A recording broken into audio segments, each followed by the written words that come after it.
Mi nombre es Alejandra Herrera.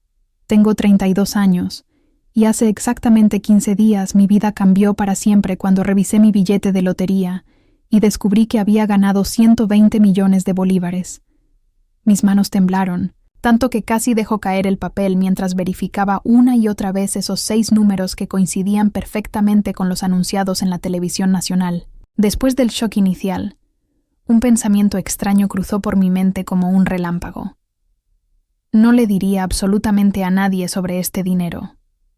Verás, tengo una historia complicada con mi familia cuando se trata de finanzas, y algo en mi interior me decía que este secreto podría revelarme verdades que tal vez no estaba preparada para escuchar. Trabajo como contadora en una pequeña empresa de consultoría en Caracas, ganando lo justo para vivir con cierta comodidad, pero nunca lo suficiente para sentirme realmente segura. Mi apartamento es modesto, de 2 habitaciones en Los Palos Grandes, nada extravagante, pero es mío. Cada mañana me levanto a las 5, preparo mi café negro y comienzo mi día con la constante preocupación de las facturas y los plazos colgando sobre mi cabeza como una nube gris. El trabajo es exigente, con semanas de 60 horas que se han vuelto la norma más que la excepción, especialmente durante la temporada de declaraciones. Mi situación familiar es complicada, por decir poco. Mis padres, Roberto y Carmen Herrera, se divorciaron cuando tenía 14 años y ambos se volvieron a casar en menos de 2 años. Mi padre, Roberto, profesor de física en un liceo público, se casó con Beatriz, una corredora de bienes raíces con gustos caros y un estilo de vida aún más costoso. Mi madre, Carmen, encontró el amor con Raúl, un exitoso dueño de una cadena de ferreterías que tiene más dinero que mi padre, pero mantiene un control férreo sobre cada centavo. Tengo 2 hermanos. Mi hermana menor, Daniela, de 28 años, siempre ha sido la niña de oro de la familia. Se graduó de la Universidad Central de Venezuela con honores, se casó con un cardiólogo llamado Andrés, y ahora vive en una hermosa casa en El Hatillo, con sus 2 hijos perfectos. Luego, está mi hermano mayor, Ricardo, de 34 años, quien, a pesar de su encanto e inteligencia, nunca ha logrado encontrar su lugar en el mundo. Salta de trabajo en trabajo, de relación en relación, y ha convertido el pedir dinero, prestado a los miembros de la familia, en algo parecido a un arte. El patrón siempre es el mismo: llamada desesperada, súplica emocional, promesa de devolverlo, y luego silencio de radio hasta la siguiente crisis. La familia extendida no es menos complicada. Mi tía Esperanza, la hermana menor de mi madre, es quizás la única persona genuina en todo nuestro círculo familiar. A pesar de vivir de sueldo en sueldo como maestra de primaria en una escuela pública de Petare, siempre encuentra maneras de aparecer cuando más se necesita. Conduce un viejo Chevrolet Aveo que hace ruidos alarmantes. Vive en un pequeño apartamento lleno de libros y plantas, y nunca se queja de sus circunstancias. En marcado contraste está mi tía Patricia, la hermana mayor de mi padre, quien se casó con dinero y nunca deja que nadie lo olvide.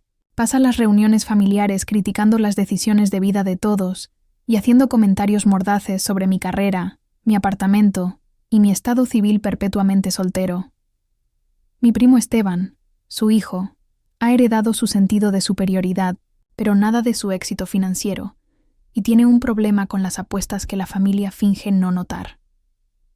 Mi historia con la asistencia financiera familiar me ha dejado amargada. Cuando Ricardo necesitó $5,000 para un supuesto tratamiento de rehabilitación hace 2 años, vacié mi modesta cuenta de ahorros para ayudarlo, solo para descubrir meses después que nunca había ido a tratamiento alguno. Cuando Daniela necesitó ayuda con los gastos de su boda, puse $2,000 en mi tarjeta de crédito que prometió devolver después de la luna de miel. 3 años después, aún estoy esperando. Cuando mi padre necesitó un préstamo para reparar el techo de su casa después de una tormenta, le envié lo que pude, solo para ver fotos de él y Beatriz de vacaciones en Margarita al mes siguiente. La única persona que conocía toda la extensión de estas traiciones era mi mejor amiga, Lucía. Nos conocimos en la universidad, y a diferencia de la mayoría de las relaciones en mi vida, la nuestra había permanecido constante. Lucía trabaja como enfermera, entiende las luchas diarias y nunca juzga mis sentimientos complicados sobre mi familia.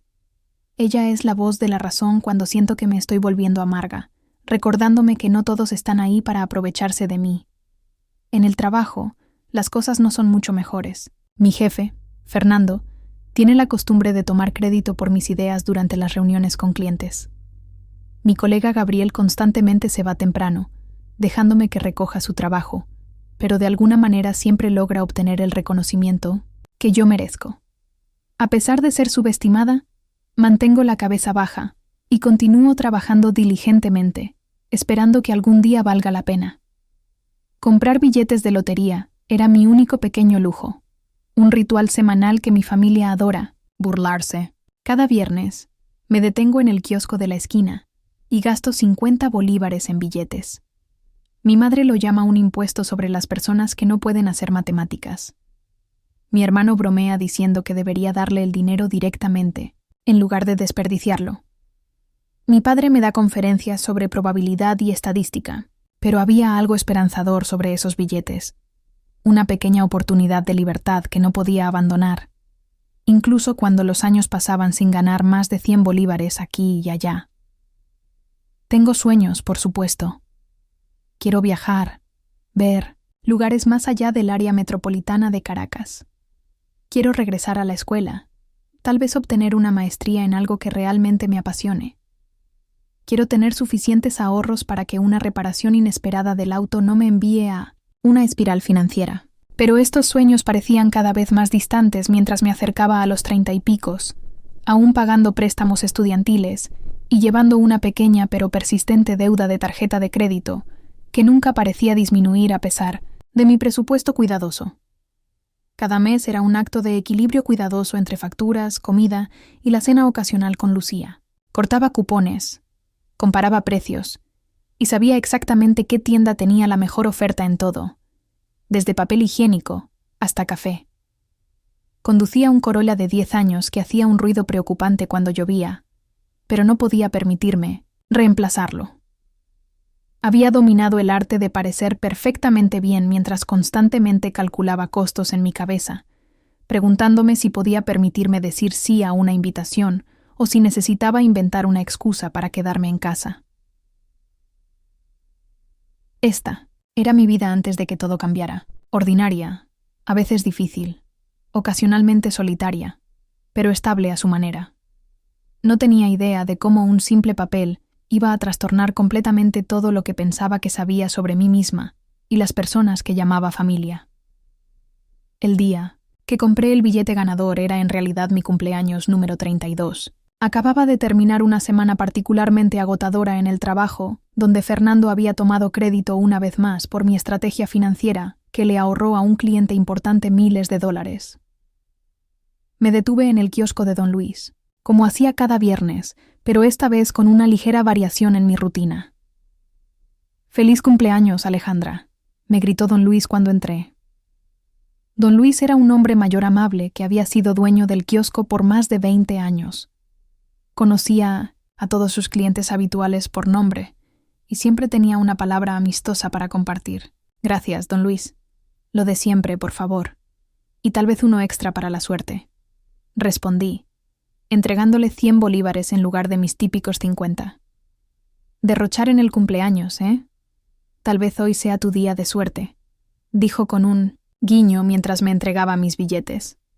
En lugar de mi selección rápida habitual, decidí por impulso elegir mis propios números. Seleccioné mi mes y día de nacimiento, el 3 y el 16, el cumpleaños de mi madre, el 12, el cumpleaños de mi padre, el 21, el cumpleaños de Esperanza, el 9, y el cumpleaños de Lucía, el 30.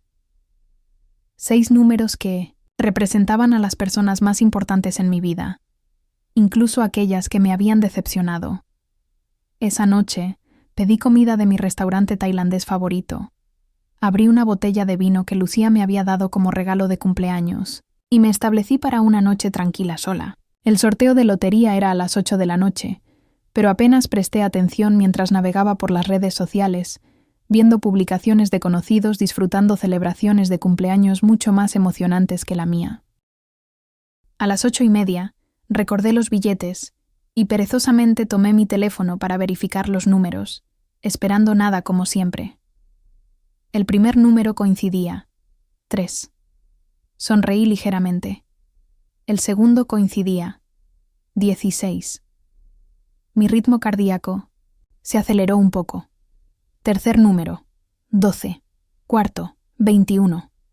Para entonces mis palmas estaban sudando. Quinto número, 9. Estaba conteniendo la respiración. Sexto y último número, 30. Miré mi teléfono durante lo que pareció una eternidad. Esto no podía estar bien. Debo haber leído algo mal. Verifiqué una y otra vez. Encendí la televisión y rebobiné hasta el sorteo en vivo. Vi cómo cada uno de mis números aparecía en la pantalla uno tras otro. Mis manos temblaron tanto que dejé caer el control remoto. No puede ser. Susurré al apartamento vacío. No puede ser. Según el sitio web de la lotería, era la única ganadora, de 120 millones de bolívares. Después de impuestos, serían alrededor de 70 millones, una suma inconcebible para alguien que se había emocionado anteriormente ese día por un cupón de descuento del 10% para detergente. No dormí nada esa noche. En cambio, pasé horas investigando ganadores de lotería en línea. Lo que encontré fue perturbador. Historias de ganadores cuyas vidas se desmoronaron después de su golpe de suerte. Familias desgarradas por la codicia. Amigos y parientes distantes apareciendo de la nada con historias tristes y manos extendidas. Ganadores que estaban en bancarrota en 5 años, más miserables de lo que habían estado antes de ganar. Un artículo lo llamaba el camino más rápido para perder todo lo que te importa. Mientras salía el sol, tomé mi decisión. Reclamaría el dinero, pero no le diría a nadie. Ni a mis padres, ni a mis hermanos, ni siquiera a Lucía.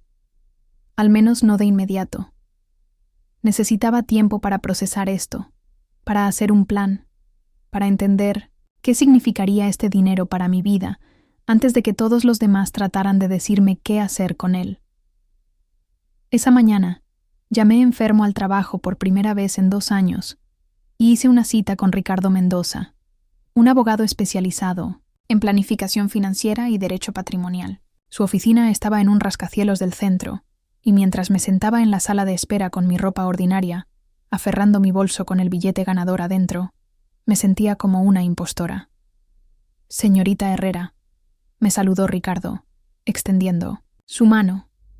Tenía unos 50 años, con cabello entrecano y ojos amables detrás de gafas caras. «¿En qué puedo ayudarla hoy?» Tomé una respiración profunda y puse el billete en su escritorio. Necesito saber cómo reclamar esto sin que nadie sepa que fui yo. Sus ojos se agrandaron brevemente mientras examinaba el billete. Luego asintió, profesionalmente. Ya veo. Bueno, ha venido al lugar correcto. Durante las siguientes 2 horas, Ricardo me explicó mis opciones. En nuestro país, los ganadores de lotería podían reclamar premios a través de fideicomisos o entidades legales que mantendrían sus identidades privadas. Delineó el proceso de establecer un fideicomiso ciego, cómo funcionarían los impuestos y la importancia de reunir un equipo de asesores financieros para ayudar a manejar una suma tan grande. El mayor error que cometen los ganadores, me dijo, es decirle a demasiadas personas demasiado rápido. Una vez que eso sucede, no hay vuelta atrás. Asentí, aliviada de que mi instinto había sido correcto. Quiero hacer esto bien. No quiero que este dinero arruine mi vida. Mientras salí de la oficina de Ricardo con una carpeta llena de documentos y una lista de próximos pasos, sentí una mezcla extraña de emoción y temor. Tenía más dinero del que jamás había soñado. Sin embargo, no podía compartir esta noticia que me cambiaría la vida con nadie. Estaría viviendo una doble vida, fingiendo ser la misma contadora en apuros, mientras secretamente era multimillonaria.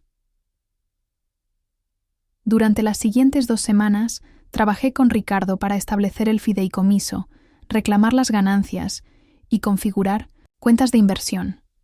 Creamos un plan financiero integral que aseguraría que nunca tendría que preocuparme por el dinero de nuevo, incluso si vivía hasta los 100 años. El dinero era real ahora, sentado en cuentas bajo mi control. Sin embargo, mi vida diaria siguió sin cambios. Aún iba al trabajo. Aún me quejaba de las facturas con compañeros de trabajo. Aún conducía mi viejo Corolla. El secreto comenzaba a pesarme. Me encontré preguntándome sobre mi familia. ¿Estarían felices por mí si supieran? ¿Respetarían mis límites? ¿O me verían como nada más que un cajero automático ambulante? Las preguntas me perseguían, y gradualmente comenzó a formarse una idea. ¿Y si hubiera una manera de descubrir cómo reaccionaría mi familia a mi nueva riqueza sin revelarla realmente? ¿Y si pudiera probar su carácter antes de decidir con quién compartir mi secreto? El plan se cristalizó una noche mientras yacía, despierta mirando al techo. Crearía un escenario donde necesitaba ayuda financiera, no una cantidad enorme, pero lo suficiente para ser significativo. Me acercaría a cada miembro de la familia con la misma historia, la misma solicitud, y vería quién me ayudaría sin la perspectiva de ganar nada a cambio. Solo entonces sabría quién merecía ser parte de mi nueva vida.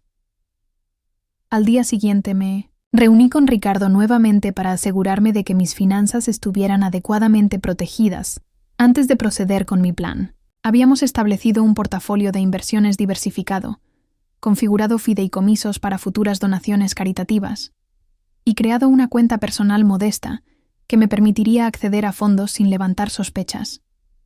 La mayor parte del dinero estaba seguramente invertido, intocable por cualquiera excepto yo. Todo está en orden, Alejandra, me aseguró Ricardo, deslizando una carpeta a través de su escritorio pulido. Tu futuro financiero está seguro. Podrías dejar de trabajar mañana si quisieras. La idea era tentadora, pero sabía que un cambio abrupto de estilo de vida levantaría preguntas que no estaba lista para responder. Creo que me quedaré en mi trabajo por ahora, respondí, al menos hasta que resuelva algunas cosas. Esa tarde, invité a Lucía a cenar en mi apartamento. Mientras nos sentábamos en mi pequeño balcón con copas de vino, decidí compartir parte de mi plan con ella. No podía mantener todo embotellado, y confiaba en ella más que en nadie. Estoy pensando en realizar una especie de experimento con mi familia, comencé cuidadosamente. Lucía alzó una ceja. ¿Qué tipo de experimento? Tomé una respiración profunda. Voy a decirles que perdí mi trabajo y necesito ayuda financiera, solo para ver quién realmente se preocupa lo suficiente como para ayudarme cuando lo necesito. La expresión de Lucía cambió de curiosidad a preocupación. Alejandra, eso suena manipulador. ¿Por qué harías eso? Porque estoy cansada de ser la única que ayuda cuando otros lo necesitan, dije, sin poder mirarla directamente a los ojos. Quiero saber quién estaría ahí para mí si las tornas se voltearan. Pero mentir para probar a las personas, eso no suena como tú. Lucía dejó su copa de vino. ¿Por qué no simplemente les preguntas cómo se sienten contigo? Ten una conversación honesta. Me reí sin humor. ¿Cierto? Porque mi familia es muy buena en conversaciones honestas. Ya sabes cómo son, Lucía. Has visto cómo me tratan. Aún así, esto se siente mal. ¿Qué estás tratando de probar? No estoy tratando de probar nada, insistí, aunque eso no era completamente cierto. Solo quiero saber quién realmente se preocupa por mí versus quién me ve como un recurso. Lucía sacudió su cabeza. Creo que te vas a lastimar más a ti misma que a cualquier otra persona con esto, pero conozco esa mirada en tus ojos. Ya has tomado tu decisión. Tenía razón. Había pasado ese día creando mi historia, asegurándome de que fuera creíble, pero no tan dramática que levantara sospechas. Le diría a todos que la empresa de consultoría para la que trabajaba había cerrado repentinamente después de perder sus clientes más grandes. Diría que necesitaba $8,000 para cubrir el alquiler y gastos médicos hasta encontrar una nueva posición. Era una cantidad significativa, pero no escandalosa, y ciertamente no más allá de los medios de la mayoría de los miembros de mi familia. Hice una lista de todos a quienes me acercaría. Mi madre Carmen y padrastro Raúl, mi padre Roberto y madrastra Beatriz, mi hermana Daniela y su esposo Andrés, mi hermano Ricardo, mi tía Esperanza, mi tía Patricia y mi primo, Esteban. 8 personas, todas las cuales habían recurrido a mí por ayuda en algún momento, todas las cuales había apoyado financiera o emocionalmente cuando lo necesitaron. Al día siguiente, practiqué mi historia con Lucía, quien de mala gana aceptó ayudar a pesar de sus dudas. Necesitas sonar genuinamente angustiada, pero no desesperada, me aconsejó. Y ten detalles específicos listos sobre el cierre de la empresa. Podrían hacer preguntas. Asentí, tomando notas. Diré que el CEO había estado malversando fondos y la empresa está bajo investigación. Eso explicaría por qué sucedió tan repentinamente y por qué podría no recibir mi cheque final. ¿Y qué pasa con tu búsqueda de trabajo? Preguntarán sobre eso. He estado aplicando en todas partes, pero el mercado laboral está apretado, especialmente para posiciones de contabilidad especializadas. Tengo algunas entrevistas programadas, pero nada definitivo aún, y mi fondo de emergencia está agotado por algunos exámenes médicos recientes. Había pensado en cada detalle, creando un escenario que evocaría simpatía, sin levantar demasiadas preguntas. Mientras finalizaba mi plan, sentí una punzada de culpa. ¿Tenía razón Lucía? ¿Era esto manipulador y malo? Pero entonces recordé todas las veces que había vaciado mis ahorros para ayudar a estas mismas personas, a menudo a gran costo personal, y mi determinación se fortaleció. Esto no era solo sobre probarlos, era sobre protegerme a mí misma y mi futuro. Hice una lista de predicción de cómo pensaba que cada persona respondería. Mi madre probablemente ofrecería algo de ayuda, pero menos de lo que necesitaba. Mi padre me daría una conferencia sobre responsabilidad financiera, pero podría enviar una cantidad pequeña. Daniela reclamaría que no podía ayudar debido a los gastos de los niños. Ricardo definitivamente diría que no tenía dinero. Raúl y Beatriz rechazarían rotundamente. Tía Patricia me juzgaría por mis pobres decisiones de vida. Primo Esteban prometería ayuda que nunca se materializaría. La única persona de la que tenía esperanza real era tía Esperanza. A pesar de tener lo mínimo para dar, siempre había sido la más generosa con lo que tenía. Pero incluso con ella, traté de mantener mis expectativas bajas. $8,000 era mucho dinero para una maestra de escuela pública viviendo sola. El plan estaba establecido. Durante la próxima semana, me acercaría a cada miembro de la familia individualmente, les contaría la misma historia y vería quién daba la cara. Solo entonces decidiría quién merecía saber sobre mi premio de lotería. Solo entonces sabría quién realmente se preocupaba por mí, más allá de lo que podía hacer por ellos. Con una mezcla de anticipación y temor, tomé mi teléfono e hice la primera llamada. Era hora de descubrir quién era mi verdadera familia. Decidí llamar a mi madre primero. Carmen siempre se había enorgullecido de ser una madre cariñosa, recordándonos frecuentemente cómo había sacrificado sus propios sueños para criarnos. Si alguien ayudaría, pensé que sería ella. Mis manos temblaron ligeramente mientras marqué su número. Contestó al tercer timbre, sonando distraída. «Hola, mami», dije intencionalmente, haciendo que mi voz sonara tensa. «Alejandra, ¿está todo bien? Suenas alterada». Me lancé a mi historia preparada, contándole sobre el cierre repentino de la empresa, los salarios perdidos y mi situación financiera precaria. Mientras hablaba, podía escuchar su respiración cambiar, volviéndose más preocupada con cada detalle. «Ay, mija, qué terrible», dijo cuando terminé. «¿Has solicitado seguro de desempleo? ¿Qué pasa con tu fondo de emergencia?» Expliqué que el seguro de desempleo tomaría semanas en procesarse y que mi fondo de emergencia había sido agotado por exámenes médicos recientes por algunos síntomas preocupantes. No especifiqué qué eran los síntomas, permitiendo que su imaginación llenara los espacios en blanco. «Odio preguntar esto, mami, pero necesito ayuda. Unos $8,000 para cubrir el alquiler y las facturas médicas hasta que pueda encontrar algo nuevo. Te prometo que te los devuelvo tan pronto como pueda. Hubo una larga pausa al otro lado de la línea. Ay, Alejandra, sabes que Raúl y yo acabamos de poner un enganche en la casa de la playa en Morrocoy. Estamos bastante pobres de efectivo en este momento. Su voz tomó un tono ligeramente defensivo. ¿Has preguntado a tu papá o a Daniela?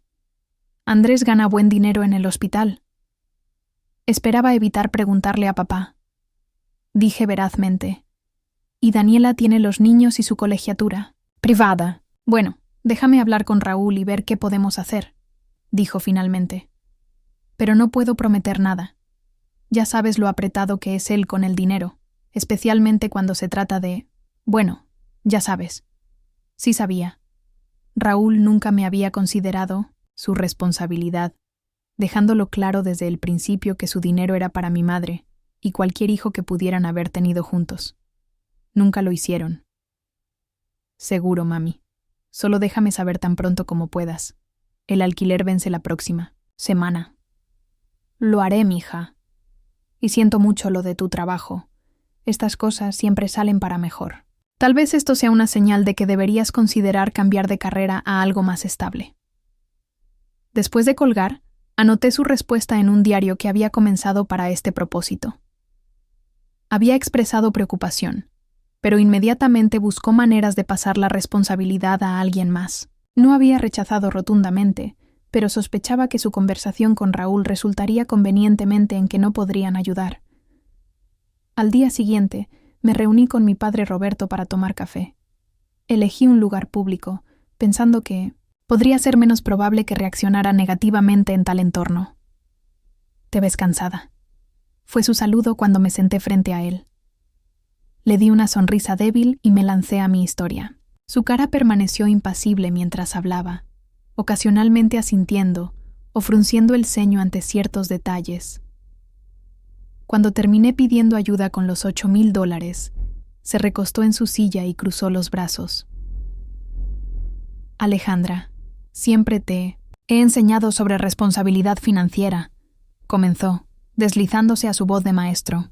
Esto es exactamente por lo que te dije que mantuvieras 6 meses de gastos ahorrados en todo momento. ¿Qué pasó con ese plan? La vida pasó, papá, respondí, tratando de mantener la frustración fuera de mi voz. Facturas médicas, reparaciones, del auto. No todos pueden permitirse reservar tanto dinero, suspiró pesadamente. Y ahora esperas que otros te saquen del problema. ¿Qué pasa con tus hábitos de gasto? ¿Realmente necesitas ese apartamento en ese barrio? ¿Qué pasa con tu suscripción de cable y esos servicios de streaming? Durante los siguientes 20 minutos, me dio una conferencia sobre planificación financiera, el mercado laboral y la importancia de vivir por debajo de los medios de uno. Ni una vez ofreció ayuda real. Me encantaría ayudarte, Alejandra, pero Beatriz y yo nos estamos enfocando en nuestra jubilación ahora. No podemos permitirnos tocar esos fondos. Sería financieramente irresponsable. Me palmeó la mano condescendientemente. Esta será una buena experiencia de aprendizaje para ti. A veces necesitamos tocar fondo antes de hacer cambios necesarios. Asentí, luchando contra las lágrimas que eran solo parcialmente para el espectáculo. Incluso esperando esta respuesta, dolía escucharlo descartar mis necesidades tan fácilmente. La prueba había comenzado, y ya los resultados eran devastadoramente claros. Mi hermana Daniela era la siguiente en mi lista. Conduje hasta su hermosa casa suburbana en El Hatillo un sábado por la tarde. Su esposo Andrés estaba jugando golf, dándole privacidad para hablar. «Alejandra, qué sorpresa», exclamó cuando abrió la puerta. «Los niños están en clases de natación. Pasa».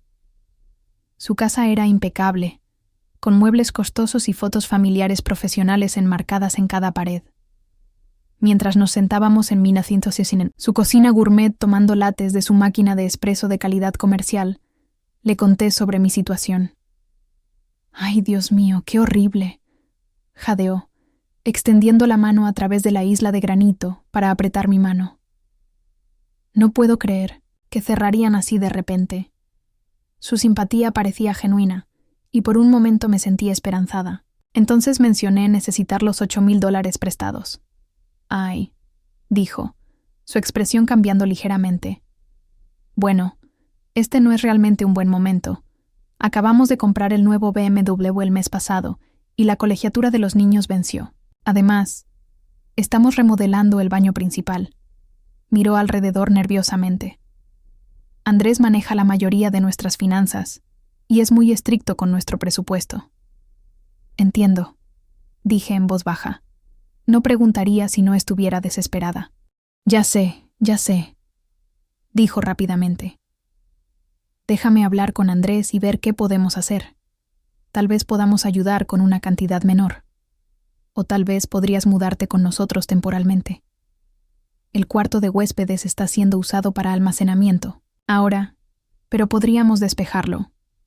Le agradecí por la oferta, pero expliqué que mudarme sería difícil con mi búsqueda de trabajo centrada en la ciudad. Prometió llamarme después de hablar con Andrés, pero la forma en que evitó contacto visual me dijo todo lo que necesitaba saber. Mi hermano Ricardo fue quizás el más decepcionante. Después de enviarle un mensaje detallado sobre mi situación, respondió con un breve mensaje. «Qué ladilla, hermana. Yo también estoy pelado ahorita. Te llamo después». Nunca lo hizo. Mis mensajes de seguimiento fueron ignorados, y cuando traté de llamarlo directamente, las llamadas fueron directo al buzón de voz. Esto del mismo hermano que me había pedido prestado miles a lo largo de los años, siempre con promesas lacrimosas de pago que nunca se materializaron. Mi madrastra, Beatriz, fue directa cuando la llamé, sin molestarse siquiera con una pretensión de simpatía. «Alejandra, estoy segura de que esto es difícil, pero Raúl y yo no estamos en posición de ayudar. Tal vez esto sea una oportunidad para que aprendas mejores habilidades de manejo financiero. ¿Has considerado reducir tu apartamento o conseguir un compañero de cuarto?» Cuando señalé que había ayudado con las reparaciones de su cabaña de vacaciones el año pasado, se erizó. Eso era diferente. Esa era una propiedad familiar que tú también disfrutas usando. El hecho de que solo había sido invitada a la cabaña una vez en 5 años aparentemente no importaba. Mi padrastro Raúl fue aún peor. «Tú no eres mi hija», dijo llanamente cuando lo llamé. «He mantenido a tu madre durante años, pero tus problemas financieros son tuyos. Tal vez deberías haber elegido una carrera más lucrativa». Mi primo Esteban inicialmente parecía comprensivo, prometiendo definitivamente ayudar. Incluso sugirió reunirnos para almorzar para darme un cheque. Pero cuando llegó el día, me envió un mensaje 1 hora antes diciendo que algo había surgido y que reprogramaríamos. Nunca lo hizo, y eventualmente dejó de responder mis mensajes por completo. La respuesta de tía Patricia fue quizás la menos sorprendente, pero aún dolorosa. «Bueno, Alejandra, siempre dije que esa empresa tuya parecía inestable», le dije. «A tu papá que deberías haber tomado ese trabajo en el banco después de la universidad, pero nadie me escucha». Luego procedió a contarme sobre todos los problemas financieros que otros miembros de la familia habían experimentado y cómo los habían superado sin pedir limosnas. Para esa noche, había escuchado de Daniela que tía Patricia estaba contándole a todos sobre mi responsabilidad financiera. Después de una semana de rechazos, medias promesas y silencio absoluto, estaba emocionalmente agotada. El experimento había confirmado mis peores temores sobre mi familia, pero la realidad aún era dolorosa de aceptar. 7 personas que habían pedido y recibido repetidamente mi ayuda durante años no podían o no querían devolver el favor cuando las necesitaba. Entonces, sonó mi teléfono. Era tía Esperanza. «Alejandra, mi amor, acabo de enterarme por tu mamá sobre el trabajo. ¿Estás bien?» Su voz era cálida con preocupación genuina. En realidad no me había acercado a Esperanza todavía, planeando llamarla al día siguiente. El hecho de que me había llamado primero después de enterarse de mi situación de segunda mano hablaba volúmenes. «Estoy aguantando», dije. La emoción en mi voz ahora completamente real. «Escucha, quiero ayudar. ¿Podemos reunirnos para almorzar? ¿Mañana?» «Por mi cuenta, por supuesto». Al día siguiente, nos reunimos en un pequeño restaurante cerca de su apartamento. Esperanza se veía exactamente como siempre lo hacía, su cabello plateado recogido en una cola de caballo simple, usando jeans y un cardigan con botones desiguales. Me abrazó fuertemente antes de sentarnos. Siento mucho lo de tu trabajo, mi niña. Esa empresa nunca te mereció de todos modos. Mientras comíamos, hizo preguntas reflexivas sobre mi búsqueda de trabajo y se ofreció a contactar a algunos antiguos colegas que tenían conexiones en el mundo empresarial. Entonces, después de que nuestros platos fueron despejados, alcanzó su bolso y sacó un sobre. «Quiero que tomes esto», dijo, deslizándolo a través de la mesa. «Son $4,000.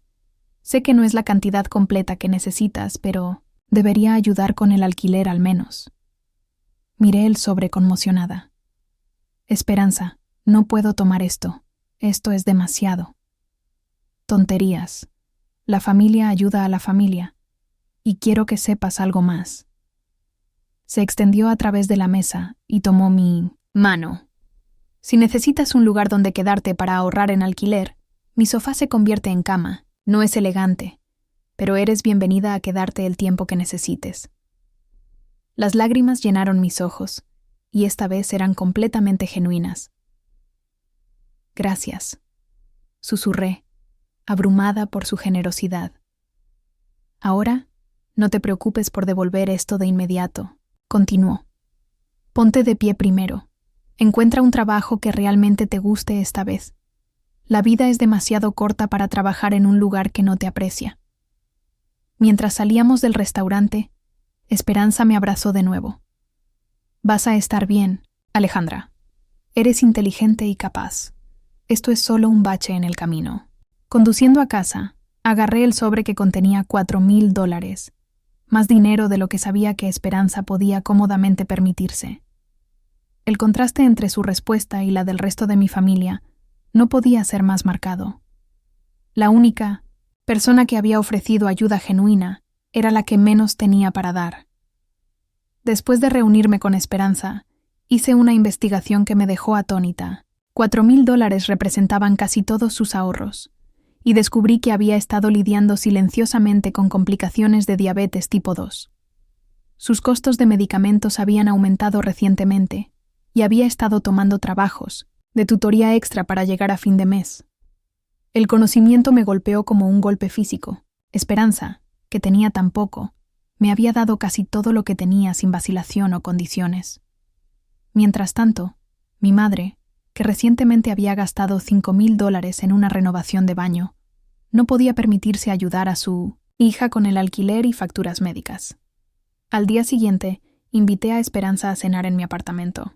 Mientras se acomodaba en mi sofá gastado, noté por primera vez lo cansada que se veía, las líneas finas alrededor de sus ojos más profundas de lo que recordaba. «Esperanza, necesito decirte algo», comencé, colocando una taza de té frente a ella. «No he sido completamente honesta contigo». Su expresión permaneció abierta, curiosa más que preocupada. «¿Qué es, mi amor?» «No perdí mi trabajo. La empresa está bien. Todavía tengo mi posición». Las palabras salieron rápidamente. Inventé la historia para ver quién en la familia me ayudaría si lo necesitara. Esperanza estuvo callada por un momento. Entonces asintió lentamente. «Ya veo. ¿Estás enojada conmigo?», pregunté de repente, temiendo perder la única relación genuina que había descubierto a través de este experimento. Consideró la pregunta. «No. No enojada. Triste. Tal vez triste de que sintieras que necesitabas probar a las personas de esta manera». Tomó un sorbo de su té. «Pero entiendo por qué lo hiciste. Nuestra familia no siempre ha sido amable contigo. Fuiste la única que se ofreció a ayudar», le dije. «Todos los demás tenían excusas, o simplemente me ignoraron completamente». «Esperanza», suspiró. «Las personas te muestran quiénes son cuando dar se vuelve inconveniente. Aprendí esa lección de la manera difícil». «¿Qué quieres decir?». Dejó su taza y dobló sus manos en su regazo. «Mi ex esposo, Tomás. ¿Te conté alguna vez por qué realmente nos divorciamos?». Sacudí mi cabeza. La historia familiar siempre había sido vaga. Algo sobre crecer separados. Recibí una pequeña herencia cuando murió mi abuela. Unos $30,000. No era una fortuna, pero significativa para nosotros en ese momento. Tomás inmediatamente tuvo todos estos planes para el dinero, principalmente invertir en los negocios de sus amigos. Sonrió con pesar. Yo quería ahorrarlo para nuestro futuro, tal vez comprar una pequeña casa eventualmente. Peleamos sobre eso durante meses. ¿Qué pasó? Un día, descubrí que había falsificado mi firma y retirado la mayor parte del dinero. Para el tiempo que me enteré, se había ido, invertido en un restaurante que falló dentro de un año. Sacudió su cabeza ante el recuerdo. Cuando lo confronté, ¿sabes qué dijo? Que era nuestro dinero, no solo mío, y que él tenía tanto derecho a él como yo, como si mi nombre en la herencia no significara nada. Estaba sorprendida. No, tenía idea. La familia prefirió la historia de crecer separados, menos complicada. Se extendió hacia mi mano. El punto es, aprendí que algunas personas te ven como un recurso más que como una persona, y es una lección dolorosa. Siento mucho que te haya pasado eso, dije, apretando su mano. Fue hace mucho tiempo, pero me enseñó algo importante sobre el dinero y las relaciones. Me miró intensamente. El dinero no solo revela quiénes son realmente otros, Alejandra, también revela quiénes somos nosotros, cómo lo usamos, cómo lo compartimos, cómo hablamos de él. Es un espejo poderoso. Sus palabras resonaron profundamente. En ese momento, tomé una decisión. Esperanza, hay algo más que necesito decirte. Algo grande. Tomé una respiración profunda. Gané la lotería hace 3 semanas, 120 millones de bolívares. Sus ojos se agrandaron, pero permaneció, silenciosa, esperando que continuara. No le he dicho a nadie más, no a mis padres, no a Daniela o Ricardo, ni siquiera a Lucía. Tú eres la primera en saber. Ay, Alejandra, respiró. Eso cambia la vida. Lo sé. Y por eso hice esta prueba. Necesitaba saber quién estaría ahí para mí sin saber sobre el dinero. Esperanza asintió lentamente. Entiendo eso, pero ¿qué harás ahora? Eso es lo que estoy tratando de averiguar. El dinero está seguro y tengo buenos asesores financieros, pero no sé cómo manejar a la familia. Esperanza consideró esto. Sabes que no le debes nada a nadie, Alejandra, ni siquiera a mí. Pero quiero ayudarte, insistí. Tus gastos médicos, un mejor apartamento, lo que necesites. Sonrió suavemente.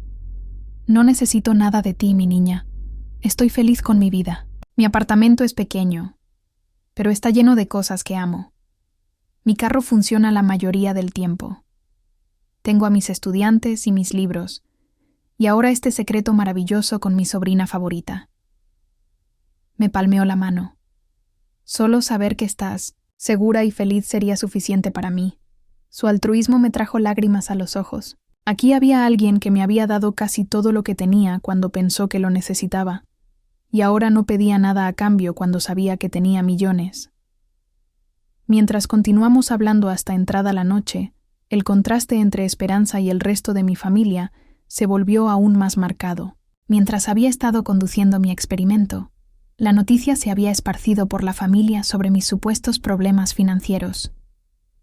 En lugar de provocar preocupación, principalmente había generado chisme y juicio. Mi teléfono vibró, con un mensaje de mi madre. Escuché que también le pediste dinero a Daniela. Deberías haberme dicho que le estabas preguntando a todos. Se siente como que nos estás poniendo uno contra el otro. Otro vino de mi padre. Beatriz me dice que has estado llamando a todos por limosnas. Esto es exactamente el tipo de comportamiento irresponsable sobre el que te advertí.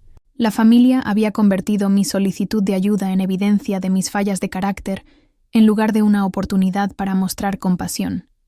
Y al hacerlo, habían revelado todo lo que necesitaba saber sobre la verdadera naturaleza de nuestras relaciones. La prueba había terminado, y los resultados eran más claros que el agua cristalina. La mañana después de mi conversación con Esperanza, me reuní con Ricardo para discutir mis planes financieros a largo plazo. Ahora que tenía claridad sobre las relaciones familiares, podía tomar decisiones sobre mi futuro con los ojos abiertos. Quiero establecer un fideicomiso para mi tía Esperanza, le dije. Algo que cubra sus gastos médicos y le proporcione una jubilación cómoda, pero de una manera que se sienta como un regalo más que como caridad. Ella es muy orgullosa. Ricardo asintió tomando notas. Podemos estructurarlo como un fideicomiso familiar que proporcione un estipendio mensual. No tendría que manejar una suma grande de una vez, lo que puede ser abrumador para alguien no acostumbrado a la riqueza. Perfecto. Y quiero comprarle una pequeña casa cerca de donde decida vivir. Nada extravagante, solo cómoda y accesible para alguien con problemas de salud. Pasamos la siguiente hora discutiendo estrategias de inversión, fundaciones benéficas y mi propia situación de vivienda. Había decidido renunciar a mi trabajo de contabilidad y enfocarme en establecer una organización sin fines de lucro dirigida a ayudar a personas mayores que viven solas, inspirada por la situación de Esperanza y muchas otras como ella. ¿Qué pasa con el resto de tu familia?, preguntó Ricardo cautelosamente. ¿Planeas contarles sobre las ganancias? Sacudí mi cabeza. No ahora mismo, tal vez nunca. Pero sí quiero organizar una reunión familiar para aclarar el aire sobre mis problemas financieros. Más tarde ese día, llamé a Lucía y finalmente le dije la verdad sobre todo, la ganancia de lotería y el experimento familiar. Después de su sorpresa inicial, entendió por qué lo había mantenido en secreto.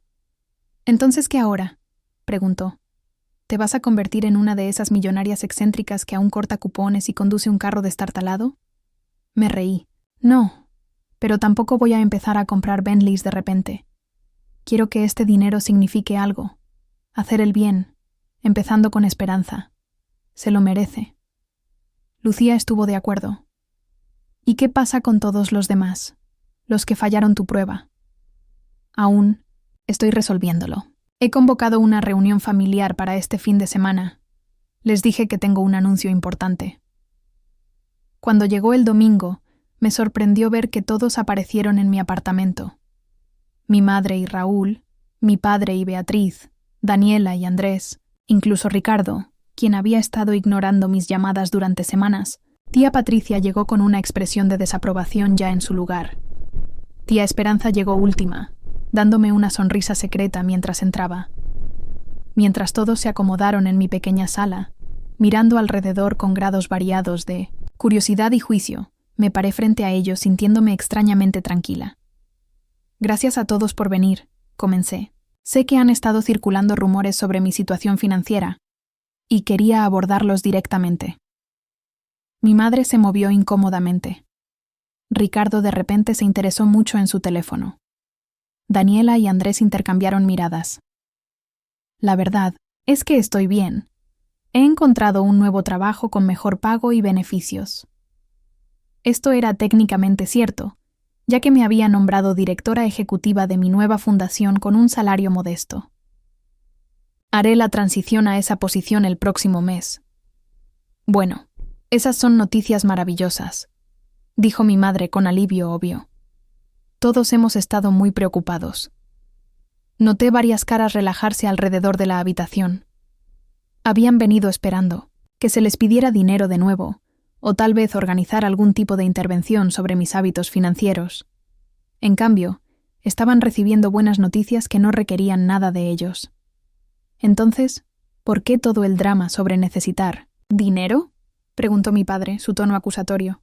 ¿Por qué pedirle ayuda a todos si tenías un trabajo en proceso? Lo miré firmemente. El trabajo se concretó recientemente, y cuando estaba en problemas, busqué a mi familia. Eso es para lo que se supone que está la familia, ¿verdad? Un silencio incómodo cayó sobre la habitación. Bueno, todos tenemos nuestros propios compromisos financieros, dijo Beatriz a la defensiva. No siempre es posible ayudar incluso cuando queremos. Por supuesto, estuve de acuerdo. Todos tenemos que hacer elecciones sobre nuestras prioridades. Me volví hacia Ricardo. Hablando de eso, Ricardo, Noté que nunca respondiste a mis mensajes cuando necesitaba ayuda. Sin embargo, no tuviste problema en pedirme $3,000 la Navidad pasada para tu alquiler. Tuvo la gracia de verse avergonzado. Estaba pasando por algunas cosas y no tenía dinero para darte. Ni siquiera me devolviste la llamada. Señalé. Eso habría sido gratis.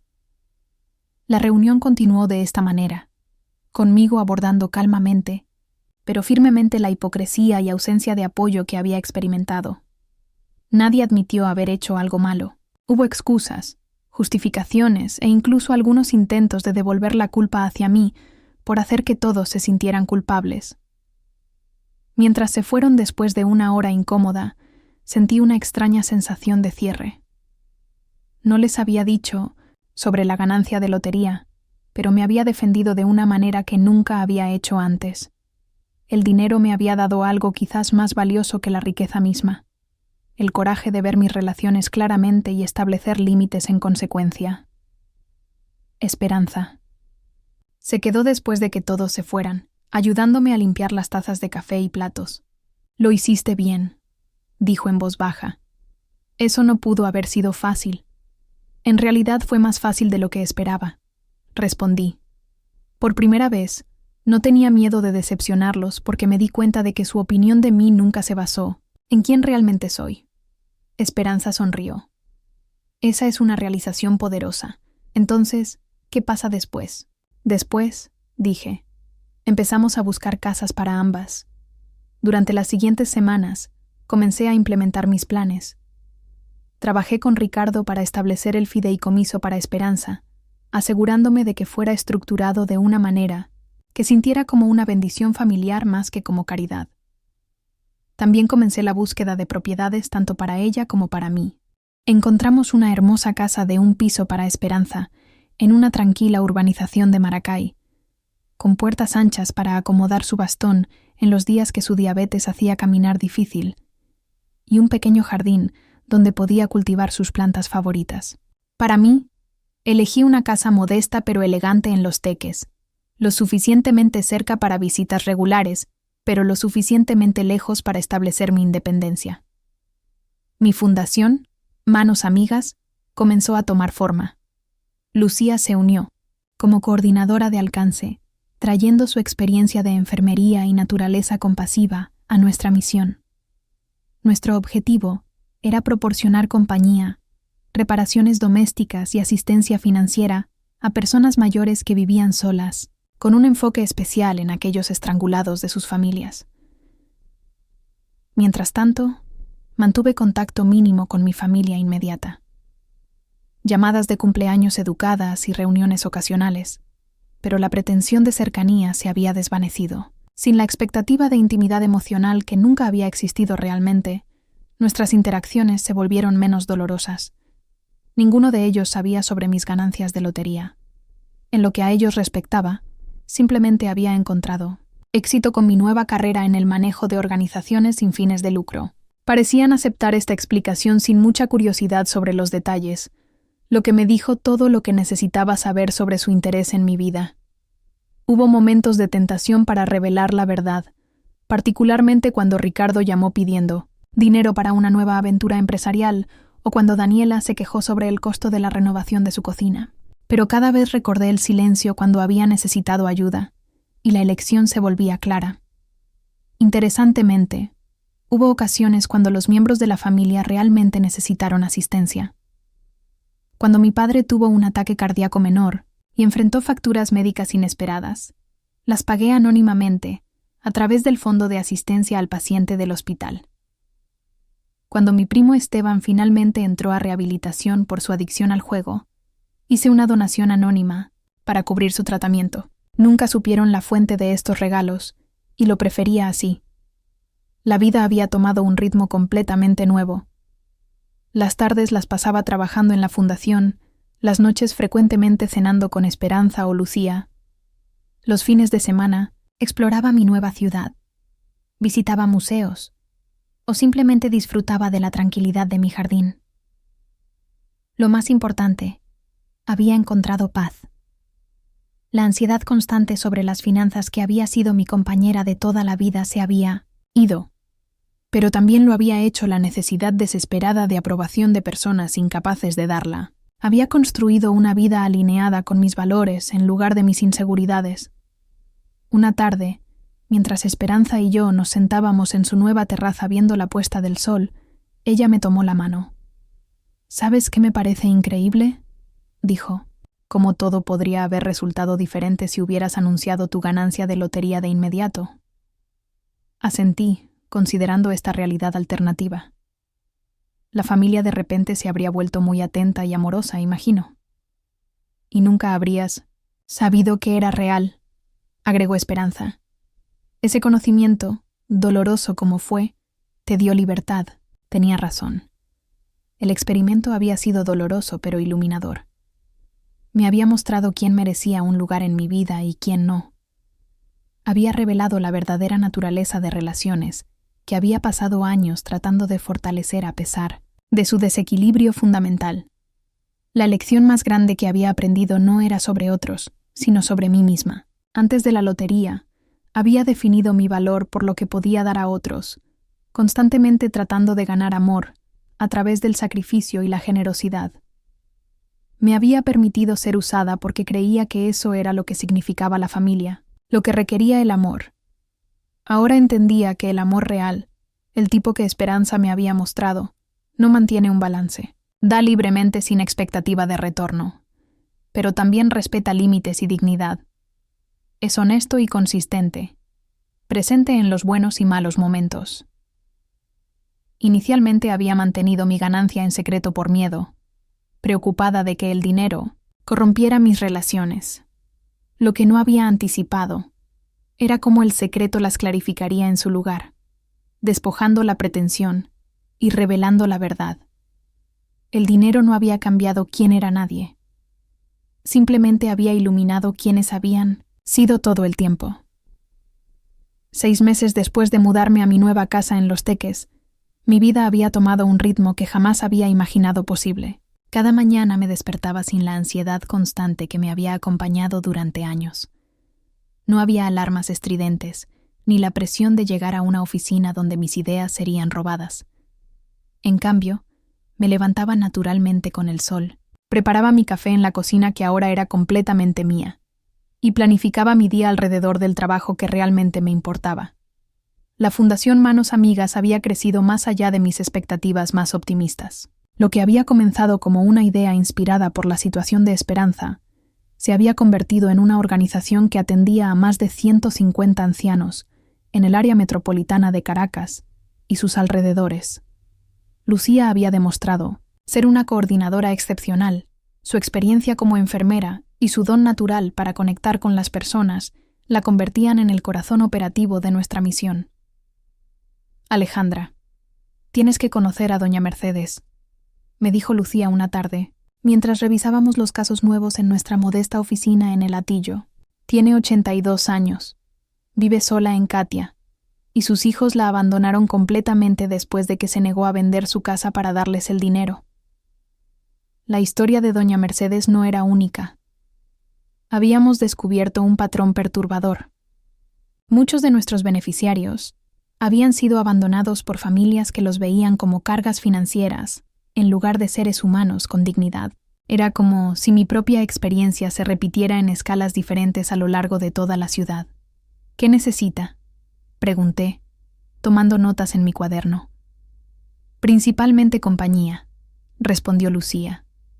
«Su casa está en buen estado, y su pensión cubre lo básico, pero lleva meses sin hablar con alguien que realmente se preocupe por ella. Dice que a veces pasa días enteros sin escuchar su propia voz».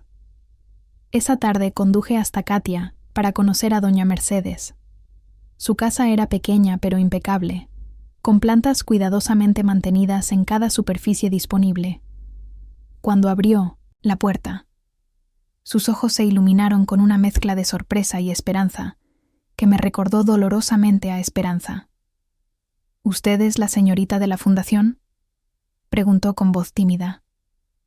«Soy Alejandra», respondí, extendiendo mi mano. «Y usted debe ser doña Mercedes», Durante las siguientes 2 horas, escuché su historia. Había criado 4 hijos como madre soltera, después de que su esposo los abandonara. Trabajó como costurera durante 40 años para pagarles educación y darles oportunidades que ella nunca había tenido. Cuando se enfermó de artritis y ya no pudo coser, esperaba que sus hijos la cuidarían como ella los había cuidado a ellos. Pero empezaron a hablar de que mi casa era demasiado grande para mí sola. Me contó, secándose los ojos con un pañuelo arrugado. Decían que sería mejor que la vendiera y me fuera a un hogar de ancianos. Por supuesto, querían que el dinero se dividiera entre ellos para sus propias casas y negocios. ¿Y cuando usted se negó? Dejaron de visitarme. Al principio pensé que estaban ocupados, que volverían. Eso fue hace 8 meses. La única vez que llaman es para preguntarme si he cambiado de opinión sobre la casa. Mientras conducía de Minnesässen, regreso a casa esa noche. No pude quitarme de la mente la imagen de doña Mercedes sentada sola en su sala, rodeada de fotos de hijos que ya no la veían como una madre, sino como un obstáculo para su herencia.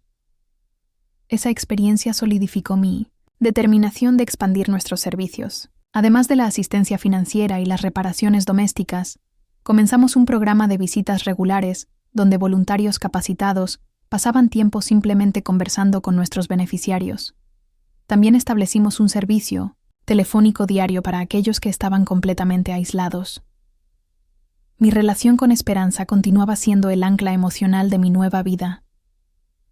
Cenábamos juntas al menos 3 veces por semana, alternando entre su casa en Maracay y la mía en Los Teques.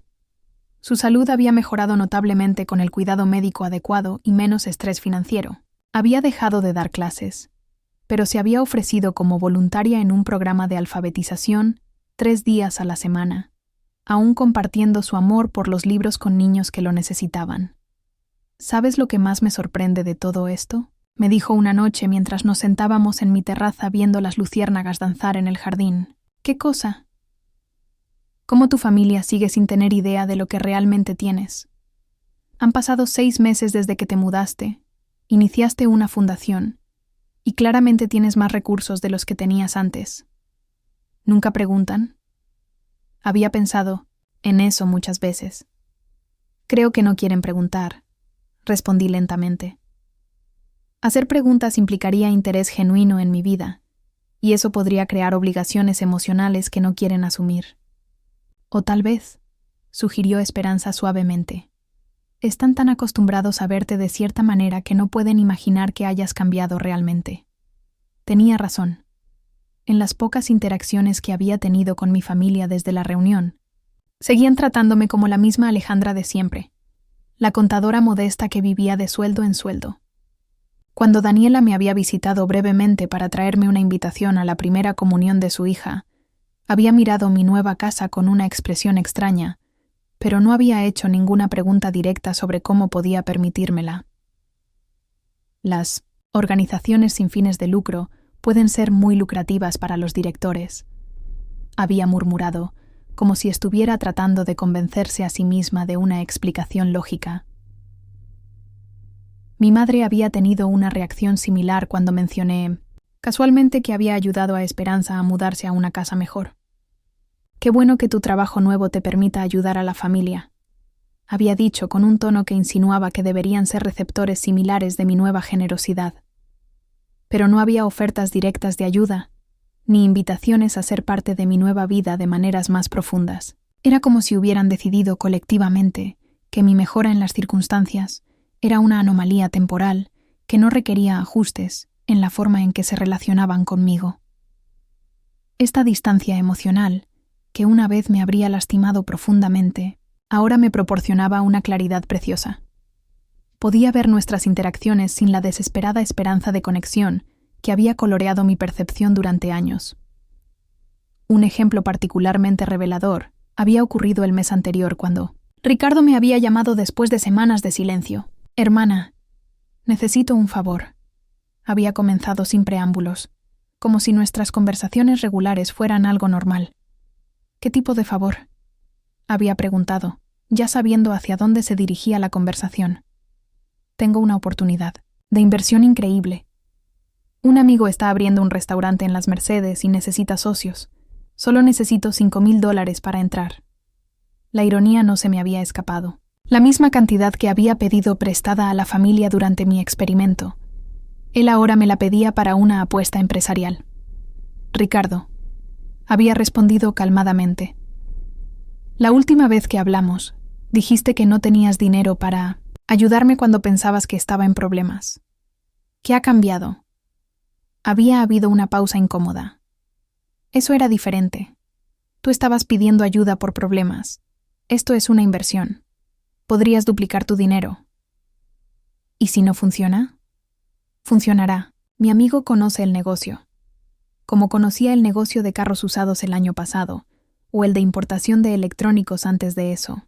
La conversación había terminado con Ricardo colgando después de acusarme de ser una hermana egoísta que había cambiado desde que tenía un poco más de dinero. Estas interacciones me confirmaban continuamente que había tomado la decisión correcta sobre mantener mi secreto. No había rencor en esta decisión, solo una comprensión clara de los límites necesarios para mi propio bienestar. Sin embargo, había momentos en que la tentación de revelar todo era fuerte, particularmente cuando veía noticias sobre la situación económica del país empeorando, y sabía que mi familia estaba luchando con las mismas presiones inflacionarias que afectaban a todos los venezolanos. Durante una de esas noches de reflexión, llamé a Lucía para hablar sobre estos sentimientos conflictivos. ¿Crees que soy cruel por no ayudarlos más directamente? Le pregunté mientras caminaba por mi jardín bajo la luz de la luna. Alejandra, me respondió con la paciencia que siempre había tenido conmigo. Has ayudado a tu padre con sus facturas médicas. Pagaste el tratamiento de Esteban. Incluso mandaste dinero anónimo cuando Daniela tuvo problemas con el carro. Los has ayudado más de lo que ellos saben. Pero podría hacer más. ¿Y entonces qué? ¿Se vuelven dependientes de ti sin siquiera saber de dónde viene la ayuda? O peor, descubren la verdad y entonces sí te ven como el cajero automático que siempre temiste convertirte en. Sus palabras resonaron con una verdad que había estado tratando de evitar. La ayuda anónima me permitía actuar según mi conciencia, sin corromper las relaciones que, aunque distantes, al menos eran honestas en su limitación. Además, continuó Lucía, mira todo el bien que estás haciendo con la fundación. Cada peso que gastas en tu familia podría estar ayudando a ancianos como doña Mercedes, que realmente no tienen a nadie. Tenía razón, por supuesto. Los recursos eran vastos pero no infinitos, y había algo profundamente satisfactorio en canalizar mi fortuna hacia personas que genuinamente necesitaban y apreciaban la ayuda. Esa reflexión me llevó a una decisión importante. Era hora de expandir significativamente las operaciones de la fundación. Con la ayuda de Ricardo, mi abogado, comenzamos a explorar la posibilidad de abrir sedes en Valencia, Maracaibo y Barquisimeto. La necesidad existía en todas partes, y teníamos la capacidad de satisfacerla. También decidí establecer un fondo de becas para estudiantes de familias de bajos ingresos que quisieran estudiar geriatría, trabajo social o psicología. Si íbamos a crear un cambio real en cómo la sociedad venezolana trataba a sus ancianos, necesitábamos profesionales jóvenes comprometidos con esa visión. Mientras planificaba estas expansiones, me di cuenta de que mi vida tenía ahora un propósito que iba mucho más allá de la seguridad financiera personal. El dinero de la lotería había sido el catalizador, pero lo que realmente había transformado mi existencia era el descubrimiento de que podía crear significado a través del servicio a otros. La ironía no se me escapaba. Al alejarme de una familia que me había visto principalmente como un recurso, había encontrado una familia extendida de cientos de personas mayores que me veían simplemente como alguien que se preocupaba. Y en ese cuidado mutuo, había encontrado algo que el dinero por sí solo nunca podría haber comprado.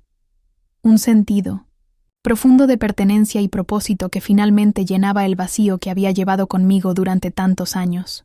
Un año después de mi mudanza, recibí una llamada que me obligó a enfrentar una realidad que había estado evitando. Mi padre había sufrido un segundo ataque cardíaco, más severo que el primero, y esta vez las consecuencias eran graves. Alejandra, necesitas venir al hospital, me dijo mi madre, su voz quebrada por el llanto. Los médicos dicen que necesita una cirugía de emergencia, pero el seguro no cubre todo. Estamos hablando de una deuda que podría arruinarnos. Mientras conducía hacia el hospital militar en Caracas, mis pensamientos se agitaron entre la preocupación, genuina por mi padre, y la amarga ironía de la situación. El mismo hombre que me había dado sermones sobre responsabilidad financiera cuando pensaba que necesitaba ayuda, ahora enfrentaba exactamente el tipo de crisis económica que me había negado considerar real. En la sala de espera del hospital, encontré a mi familia reunida por primera vez desde la incómoda reunión en mi apartamento. Beatriz lloraba en una esquina, claramente abrumada por las cifras que los médicos habían mencionado. Daniela y Andrés hablaban en voz baja sobre opciones de financiamiento médico. Ricardo había desaparecido, probablemente para evitar que alguien le pidiera contribuir económicamente. ¿Cuánto están pidiendo?, pregunté a Andrés, quien como médico entendía mejor la situación. $15,000, respondió sombríamente. Y eso es solo para la cirugía inicial. El tratamiento posterior podría ser el doble. Miré a mi alrededor. La misma familia que había sido incapaz de reunir $8,000 para ayudarme, cuando pensaban que los necesitaba ahora enfrentaba una deuda 3 veces mayor. La diferencia era que esta vez la necesidad era real y las consecuencias de no actuar eran literalmente de vida o muerte. Ya hemos agotado todas nuestras opciones, continuó Beatriz entre sollozos. Vendí mis joyas. Estamos refinanciando la casa, pero no es suficiente. En ese momento, pude haber revelado mi secreto. Pude haber pagado la cirugía completa sin siquiera sentir el impacto en mis finanzas. Pero algo me detuvo. No era crueldad, sino una comprensión más profunda de las dinámicas familiares que habían sido tóxicas durante años. En lugar de eso, hice algo diferente. Déjame hacer algunas llamadas, dije simplemente. Tal vez pueda conseguir ayuda a través de la fundación o contactos en el sector médico. Durante las siguientes horas, trabajé discretamente con el departamento financiero del hospital para estructurar un plan de pago que mi familia pudiera manejar, complementado con una beca médica anónima que cubría la mayoría de los costos. Oficialmente, mi contribución personal fue de $1,000, una cantidad significativa pero no sospechosa para alguien en mi posición aparente. Mi padre sobrevivió a la cirugía, pero su recuperación fue lenta y complicada. Durante las semanas que siguieron, me encontré visitándolo regularmente en el hospital, no porque nuestra relación hubiera mejorado mágicamente, sino porque era lo correcto. En una de esas visitas, mientras Beatriz había salido a buscar café, y estábamos solos, mi padre me miró con una expresión que no había visto antes. «Alejandra», dijo con voz débil, «quiero pedirte perdón. La sorpresa debe haber sido evidente en mi cara. Cuando viniste pidiendo ayuda, yo no fui un buen padre. Estaba tan preocupado por proteger nuestros ahorros que no vi que mi hija realmente necesitaba apoyo». Sus palabras me tocaron de una manera inesperada. No era la disculpa completa que una parte de mí había deseado durante años, pero era un reconocimiento genuino de su falla. «Papá», respondí suavemente, «la ayuda no siempre tiene que ser dinero. A veces solo necesitamos saber que alguien se preocupa lo suficiente como para escuchar». Asintió, lágrimas formándose en sus ojos. He tenido mucho tiempo para pensar aquí, sobre mis prioridades, sobre lo que realmente importa. No quiero morir siendo recordado como el padre que antepuso el dinero a sus hijos. Esa conversación marcó un cambio sutil pero significativo en nuestra relación. No se convirtió milagrosamente en el padre amoroso y comprensivo que había deseado de niña, pero se convirtió en un hombre que al menos reconocía sus limitaciones y trataba de mejorar. El resto de la familia, sin embargo, no mostró tal evolución. Una vez que la crisis inmediata pasó y mi padre estaba fuera de peligro, la dinámica familiar volvió rápidamente a sus patrones establecidos. Daniela, en particular, desarrolló una actitud resentida hacia lo que percibía como mi falta de sacrificio durante la crisis. Es fácil para ti dar $1000 cuando vives sola sin responsabilidades, me había dicho durante una visita familiar. Nosotros tenemos que pensar en el futuro de los niños. La ironía de sus palabras era casi cómica. Ella, que vivía en una casa de $200,000 con 2 carros de lujo, criticaba mi contribución, mientras yo había pagado silenciosamente la mayor parte de la factura médica que había salvado la vida de nuestro padre.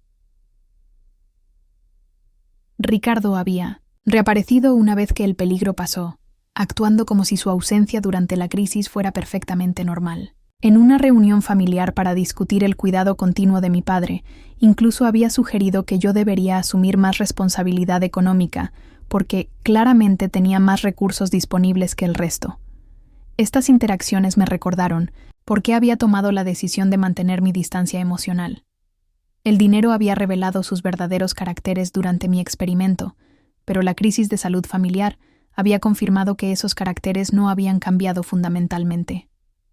Mientras tanto, mi trabajo con la fundación continuaba expandiéndose de maneras que llenaban mi vida de satisfacción genuina. Habíamos abierto oficinas en Valencia y Maracaibo, y nuestro programa de becas había enviado a 25 estudiantes jóvenes a programas universitarios relacionados con el cuidado geriátrico. Una de nuestras historias de éxito más gratificantes había sido doña Mercedes, quien no solo había encontrado compañía a través de nuestros servicios, sino que se había convertido en una de nuestras voluntarias más efectivas. Su experiencia con el abandono familiar la convertía en una consejera natural para otros, ancianos en situaciones similares. «Mija», me había dicho durante una de mis visitas, «lo que me enseñaste es que la familia real no es la que comparte tu sangre, sino la que comparte tu corazón». Sus palabras resonaron profundamente conmigo. En los ancianos que servíamos, había encontrado una red de relaciones más auténtica y significativa que cualquier cosa que hubiera experimentado con mi familia biológica. También había comenzado una relación romántica, algo que no había esperado pero que había llegado de la manera más natural. Gabriel era un trabajador social que había comenzado a colaborar con nuestra fundación, y nuestra amistad profesional se había desarrollado gradualmente en algo más profundo. Lo que más apreciaba de Gabriel era que se había enamorado de la Alejandra trabajadora social, la mujer apasionada por ayudar a otros, no de la Alejandra millonaria. De hecho, él no sabía sobre mi situación financiera real y no había planes inmediatos de revelarla. ¿No te sientes culpable por mantener ese secreto?, me había preguntado Esperanza una tarde mientras preparábamos la cena juntas en su cocina. A veces, había admitido. Pero también recuerdo lo que me dijiste sobre el dinero siendo un espejo. Quiero que nuestra relación se base en quiénes somos realmente, no en lo que tengo. Esperanza había asentido comprensivamente. El amor verdadero puede sobrevivir cualquier revelación, pero es sabio construir primero una base sólida. La sabiduría de sus años siempre me tranquilizaba. A los 72 años, había visto suficientes relaciones humanas para entender las complejidades que el dinero agregaba a cualquier ecuación emocional. Su propia salud continuaba siendo estable, pero había comenzado a hablar más frecuentemente sobre el futuro y lo que pasaría con ella si algo le ocurriera. «No quiero ser una carga para nadie», me había dicho durante una de estas conversaciones. «Nunca podrías ser una carga para mí», había respondido inmediatamente. «Eres la familia que elegí, y esa elección es permanente». Esas palabras habían llevado a una conversación más amplia sobre planes a largo plazo. Decidimos que cuando llegara el momento, Esperanza se mudaría a una suite especialmente diseñada en mi casa, donde podría mantener su independencia mientras tenía el apoyo que pudiera necesitar. También comenzamos a discutir la posibilidad de que ella se involucrara más formalmente en la fundación, tal vez como presidenta honoraria o consejera principal. Su sabiduría y experiencia de vida serían invaluables para guiar nuestro crecimiento futuro. Mientras reflexionaba sobre estos cambios y desarrollos, me di cuenta de que había transcurrido más de un año desde mi experimento familiar, y las lecciones de esa experiencia continuaban resonando en cada decisión que tomaba. La prueba del tiempo había demostrado que las revelaciones sobre mi familia habían sido precisas y duraderas. No habían cambiado fundamentalmente, y probablemente nunca lo harían. Pero yo sí había cambiado, y esa transformación había sido la verdadera recompensa de toda la experiencia. Había aprendido a distinguir entre el amor condicional que requiere reciprocidad constante y el amor incondicional que simplemente es. Había descubierto que la verdadera riqueza no estaba en mi cuenta bancaria, sino en la red de relaciones auténticas que había construido con personas como Esperanza, Lucía, Gabriel y los cientos de ancianos cuyas vidas tocaba a través de la fundación. Más importante, había aprendido a valorarme a mí misma no por lo que podía dar a otros, sino por quién era como persona. Esa lección, más que cualquier cantidad de dinero, había sido la que verdaderamente había transformado mi vida. 2 años después de ganar la lotería, mi vida había alcanzado un equilibrio que jamás había imaginado posible. La Fundación Manos Amigas ahora operaba en 6 estados de Venezuela. Habíamos ayudado a más de 500 familias y nuestro programa de becas había crecido hasta incluir no solo estudiantes de geriatría, sino también futuros psicólogos, especializados en tercera edad y trabajadores sociales. Gabriel y yo habíamos comenzado a hablar seriamente sobre el matrimonio. Nuestra relación había evolucionado de manera natural, construida sobre valores compartidos y una visión común de cómo queríamos impactar el mundo. Sin embargo, la conversación sobre nuestro futuro me obligó a enfrentar la realidad de que eventualmente tendría que revelar la verdad sobre mi situación financiera. La oportunidad llegó de una manera inesperada. Gabriel había estado trabajando en una propuesta para expandir los servicios de trabajo social en hospitales públicos y necesitaba presentarla a un consejo de financiadores potenciales. Alejandra, me dijo una noche mientras cenábamos en mi terraza, tu fundación ha logrado en 2 años lo que organizaciones establecidas tardan décadas en conseguir. Los números no cuadran completamente. ¿Cómo han conseguido tanto financiamiento? ¿Tan rápidamente? Su pregunta era directa pero no acusatoria. Como trabajador social experimentado, entendía las realidades del financiamiento sin fines de lucro, y claramente había notado que nuestro crecimiento era inusual. Tomé una respiración profunda. Hay algo que no te he contado, algo importante. Durante la siguiente hora le conté toda la historia, la ganancia de la lotería, el experimento con mi familia, las decisiones sobre cómo usar el dinero, y por qué había mantenido todo en 1900 secreto durante tanto tiempo. Gabriel escuchó en silencio, ocasionalmente asintiendo o frunciendo el ceño, pero nunca interrumpiendo. Cuando terminé, se quedó callado por varios minutos, procesando la información. ¿Estás enojado?, pregunté finalmente. No enojado, respondió lentamente.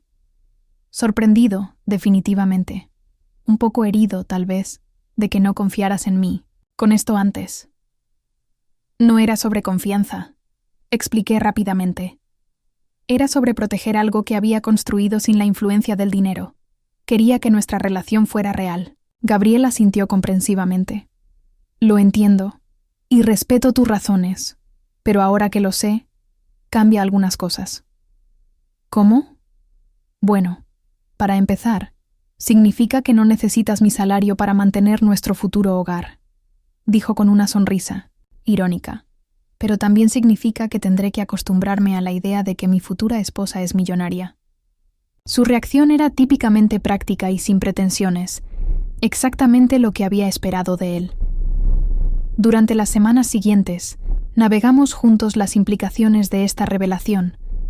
Gabriel insistió en mantener su trabajo y contribuir a nuestros gastos domésticos en la medida que fuera posible, no por orgullo, sino por principio. No quiero que el dinero cambie quién soy, me explicó. Mi trabajo me define tanto como me define a ti tu fundación. Su actitud me confirmó que había elegido bien. Gabriel valoraba la autenticidad y el propósito por encima de la comodidad material, exactamente las cualidades que había esperado encontrar en una pareja de vida. Mientras tanto, mi familia continuaba navegando su propia versión de la normalidad. Mi padre había hecho un progreso notable en su recuperación, tanto física como emocional. Nuestras conversaciones se habían vuelto más profundas y honestas, aunque nunca alcanzaríamos la intimidad que había deseado de niña.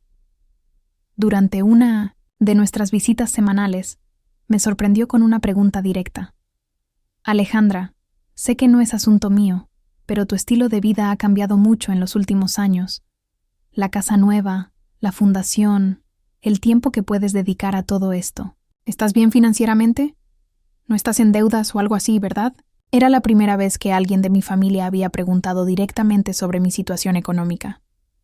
Por un momento, consideré contarle la verdad, pero algo me detuvo. Estoy bien, papá. La fundación tiene buenos patrocinadores y he aprendido a manejar mejor mis finanzas. No era mentira técnicamente, pero tampoco era la verdad completa. Me di cuenta de que aún no estaba lista para esa conversación con él, a pesar de nuestra relación mejorada. Lo que realmente me había hecho dudar era el comportamiento de otros miembros de la familia. Ricardo había aparecido recientemente con otra oportunidad de inversión, esta vez en criptomonedas. Daniela había comenzado a hacer comentarios sobre lo injusto que era que yo tuviera tiempo para dedicar a causas benéficas, mientras ella tenía que trabajar para mantener a su familia. Estos comportamientos me recordaban constantemente por qué había tomado la decisión original de mantener el secreto. Incluso después de 2 años y cambios significativos en nuestras dinámicas familiares, los patrones fundamentales de pensamiento permanecían intactos. La confirmación final llegó durante la celebración del cumpleaños de Daniela. Había sido invitada a una cena familiar en su casa, la primera reunión grupal desde la crisis médica de mi padre. Durante la cena, la conversación inevitablemente se dirigió hacia el dinero, específicamente sobre las dificultades económicas que todos enfrentaban debido a la inflación y la inestabilidad del país. Es fácil para Alejandra, comentó Beatriz casualmente. No tiene hijos que mantener ni las presiones que tenemos el resto de nosotros. Además, agregó Ricardo, trabajar para organizaciones sin fines de lucro debe ser relajante. No tienes la presión de generar ganancias reales. Sus comentarios revelaron una ignorancia fundamental sobre la realidad de mi trabajo. Pero más importante, mostraron que aún me veían a través del lente de sus propias limitaciones y prejuicios. Esperanza, quien también había sido invitada a la cena, intercambió una mirada conmigo desde el otro lado de la mesa. Ella conocía la verdad completa y podía ver la ironía de la situación tan claramente como yo. Después de la cena, mientras ayudábamos a limpiar, Daniela se acercó a mí en la cocina. Alejandra, necesito preguntarte algo. Andrés y yo estamos considerando comprar una casa más grande, pero necesitaríamos ayuda con el enganche. ¿Podrías prestarnos $20,000? Por supuesto, firmaríamos un pagaré con intereses. La solicitud me sorprendió no por la cantidad, sino por la timing. Era como si la cena hubiera sido una configuración elaborada para llevar a esta petición. Daniela, respondí cuidadosamente, esa es una cantidad muy significativa. Tendría que pensarlo. Por supuesto, no esperaba una respuesta inmediata, pero piénsalo seriamente. Andrés está considerando una especialización que podría triplicar sus ingresos y la casa nueva estaría en una zona donde los niños podrían ir a mejores escuelas. Mientras conducía a casa esa noche, no pude evitar sentir que había estado en esta situación antes. La diferencia era que esta vez, la petición venía envuelta en planes de mejoramiento familiar en lugar de crisis desesperada. Durante los días siguientes, observé cómo el patrón familiar se desplegaba exactamente como había ocurrido durante mi experimento 2 años antes. Daniela había obviamente discutido mi situación financiera aparente con otros miembros de la familia, porque comenzaron a llegar indirectas y sugerencias similares. Mi madre mencionó casualmente que Raúl estaba considerando expandir su negocio, pero necesitaba socios inversores. Ricardo sugirió que podríamos combinar recursos para comprar propiedades de inversión. Incluso Beatriz insinuó que mi padre podría beneficiarse de tratamientos médicos privados si hubiera fondos disponibles. La diferencia fundamental era que esta vez todas las peticiones venían enmarcadas como oportunidades de inversión o mejoramiento mutuo, no como peticiones de caridad. Era como si hubieran aprendido de mi experimento anterior y hubieran ajustado su estrategia en consecuencia. Esta realización fue tanto reveladora como decepcionante. significaba que no habían cambiado fundamentalmente sus percepciones de mí o sus enfoques hacia las relaciones familiares. Simplemente habían refinado sus métodos. Esa noche, llamé a Esperanza para procesar estos sentimientos. «Mi niña», me dijo con su sabiduría usual, «las personas no cambian sus naturalezas fundamentales fácilmente. Lo que has visto es que ahora te respetan lo suficiente como para ser más sofisticados en sus acercamientos, pero la motivación subyacente sigue siendo la misma. ¿Eso significa que tomé la decisión correcta al mantener el secreto? Significa que conoces a tu familia mejor de lo que pensabas y que tus instintos han sido correctos desde el principio». Sus palabras me tranquilizaron, pero también me obligaron a enfrentar una decisión que había estado posponiendo. Era hora de establecer límites más claros y permanentes con mi familia, no desde un lugar de enojo o resentimiento, sino desde una comprensión madura de nuestras dinámicas fundamentales. Al día siguiente, comencé a planificar cómo responder a las diversas oportunidades que me habían presentado. Mi respuesta sería consistente.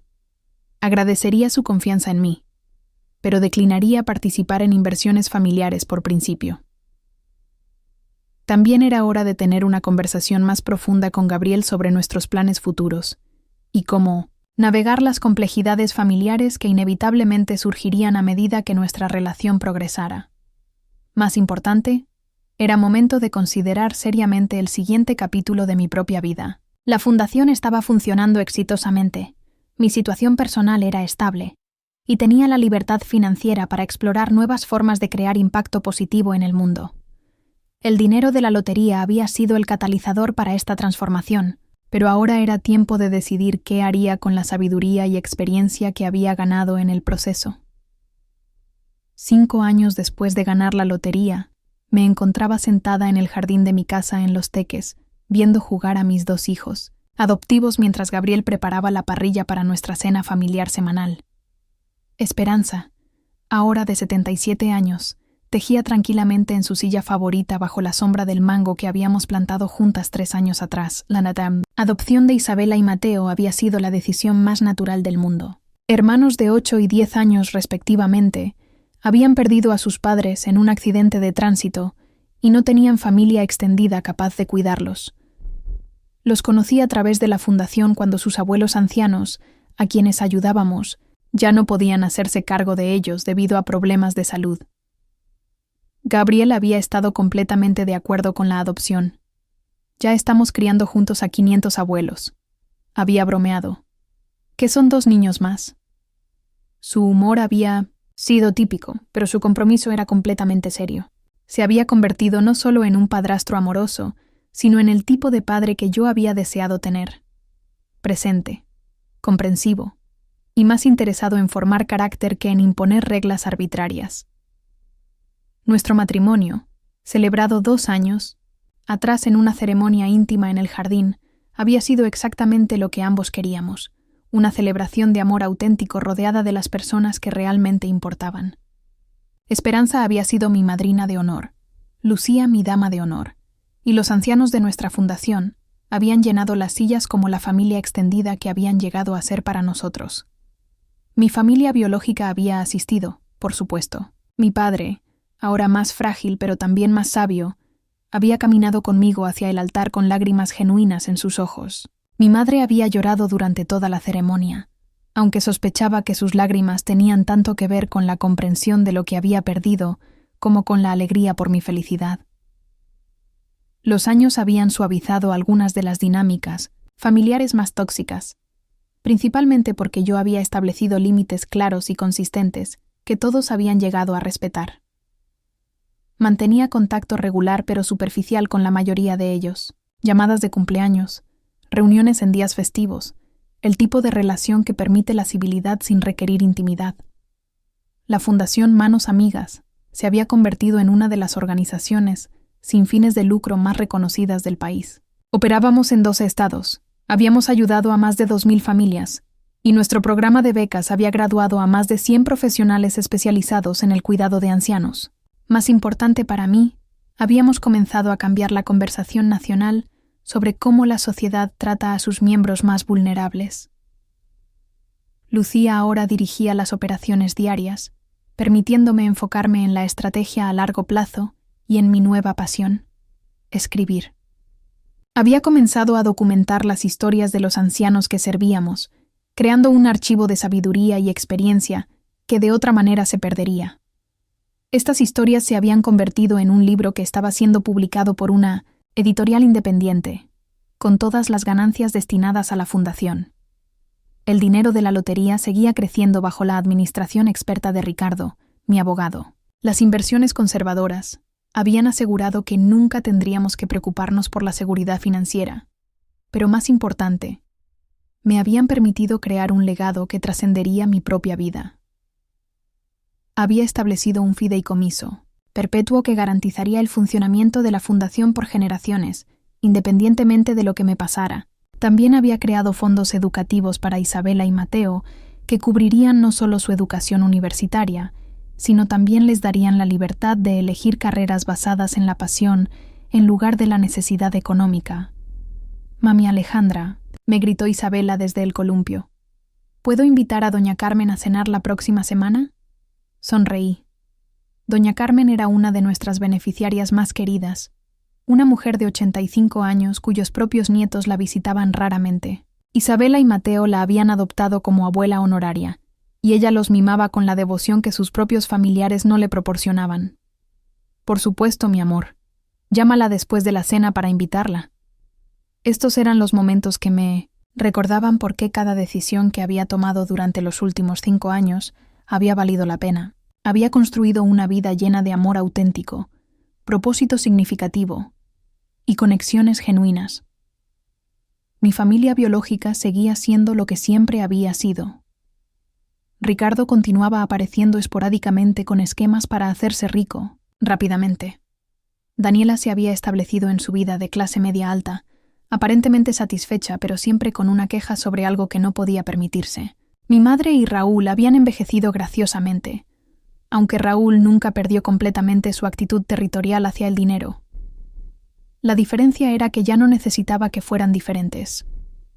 Había dejado de esperar que me dieran algo que no tenían la capacidad de dar, y había encontrado lo que necesitaba en otros lugares. Mi padre había sido la excepción parcial. Su experiencia cercana a la muerte había catalizado un cambio genuino en sus prioridades. Visitaba regularmente. Tenía una relación cariñosa con Isabela y Mateo, y ocasionalmente tenía conversaciones profundas sobre la vida y el significado. No se había convertido en el padre perfecto, pero se había convertido en un hombre que reconocía sus fallas y trataba activamente de ser mejor. «¿En qué piensas?», me preguntó Gabriel, sentándose a mi lado con 2 copas de vino. «En el camino», respondí recostándome contra su hombro. «En todo lo que tuvo que pasar para llegar aquí. ¿Te arrepientes de algo?». Consideré la pregunta cuidadosamente. No del experimento con mi familia. Fue doloroso, pero necesario. Me enseñó a ver la realidad en lugar de las ilusiones que había estado manteniendo. ¿Y el secreto? ¿Te arrepientes de haber mantenido la lotería en secreto durante tanto tiempo? No. El secreto me dio el espacio para descubrir quién era realmente, sin la influencia distorsionadora del dinero. Me permitió construir relaciones auténticas basadas en valores, compartidos en lugar de interés mutuo. Gabriel asintió. Él había llegado a entender profundamente por qué había tomado las decisiones que tomé, y respetaba la sabiduría detrás de ellas. ¿Y ahora? ¿Planeas contarles a los niños algún día? Era una pregunta que había estado considerando más frecuentemente. Isabela y Mateo vivían cómodamente, pero no lujosamente. Iban a escuelas privadas de calidad. Tenían todo lo que necesitaban, pero no eran conscientes de la verdadera extensión de nuestra riqueza. «Cuando sean mayores», respondí, «cuando tengan valores sólidos y comprensión del mundo real, quiero que se conviertan en personas completas antes de saber sobre el dinero. Como tú hiciste», observó Gabriel. «Exactamente como yo hice». Esa noche, después de que los niños se habían acostado y Gabriel había llevado a Esperanza a su suite, me quedé sola en el jardín con mis pensamientos. Las luciérnagas danzaban entre las flores que había plantado, y el sonido de los grillos creaba una sinfonía nocturna que había llegado a asociar con la paz. Pensé en la mujer que había sido 5 años atrás, ansiosa, insegura, desesperada por la aprobación de personas que no tenían la capacidad emocional para dársela. Esa mujer había definido su valor por lo que podía dar a otros, había permitido que la usaran porque creía que eso era amor. La mujer en la que me había convertido entendía que el amor verdadero no mantiene cuentas, da libremente cuando puede, establece límites cuando es necesario, y se basa en respeto mutuo y cariño genuino.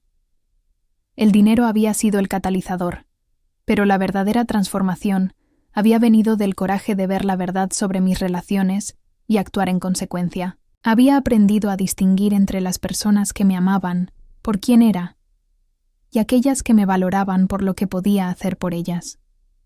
Más importante, había aprendido a amarme a mí misma lo suficiente como para exigir reciprocidad genuina en mis relaciones. Ya no era la mujer que se conformaba con migajas de afecto o que interpretaba el interés propio como amor. El verdadero premio de la lotería no había sido el dinero en sí, sino la libertad que me había dado para crear la vida que realmente quería. Una vida llena de propósito, rodeada de personas que me valoraban por las razones correctas, construida sobre una base de autenticidad, en lugar de necesidad desesperada. Mientras me preparaba para entrar a la casa, miré hacia la ventana de la suite de Esperanza. La luz seguía encendida. Probablemente estaba leyendo como hacía todas las noches. Esta mujer que me había mostrado lo que era el amor incondicional cuando más lo necesitaba, había sido el verdadero tesoro descubierto en todo este viaje. Al subir las escaleras hacia mi habitación, donde Gabriel ya estaba durmiendo y donde podía escuchar la respiración tranquila de mis hijos en las habitaciones contiguas, me sentí abrumada por la gratitud. No por el dinero, aunque había sido transformador. No por la casa hermosa o la seguridad financiera, aunque apreciaba ambas, sino por la sabiduría que había ganado sobre lo que realmente importa en la vida. Las conexiones auténticas con otros seres humanos, el propósito que viene de servir algo más grande que uno mismo, y la paz que se encuentra cuando finalmente aprendes a valorarte por quién eres en lugar de por lo que puedes dar. El billete de lotería ganador había cambiado mi cuenta bancaria, pero el experimento que siguió había cambiado mi vida de maneras que ninguna cantidad de dinero podría haber logrado por sí sola. Y en esa comprensión había encontrado la verdadera riqueza.